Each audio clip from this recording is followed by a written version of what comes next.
Возлюбленные во Христе, дорогие братья и сестры, телезрители, поздравляю вас всех с Рождеством Христовым.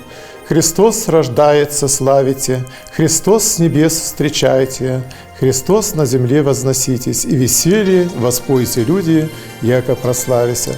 Поется в наших храмах, в ночных службах, людям не спится, люди приходят, торжествуют, поздравляют друг друга, ходят с Вифлеемской звездою и, конечно же, воспоминают вочеловечение и воплощение Спаса и Господа нашего, который пришел ради нашего спасения это сделать, дать нам свое тело и кровь, чтобы в наших венах текла кровь самого Спасителя, то есть преобразить человеческую природу, восстановить то, что было утеряно.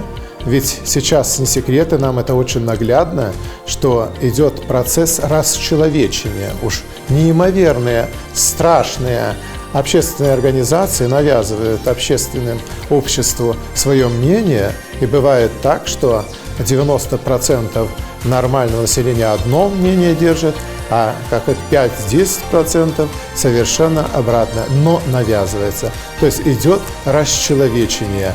А вот Иисус Христос дает свою плоть, самого себя вочеловечившись, именно чтобы восстановить человеческую природу, а сделать людей теми первозданными людьми, человеками, все, что переводится челом в вечность, бессмертие, да, от Адама, восстанавливая сначала человеческую природу, а потом уже обожествление. Это очень важный спасительный процесс и цель воплощения Бога.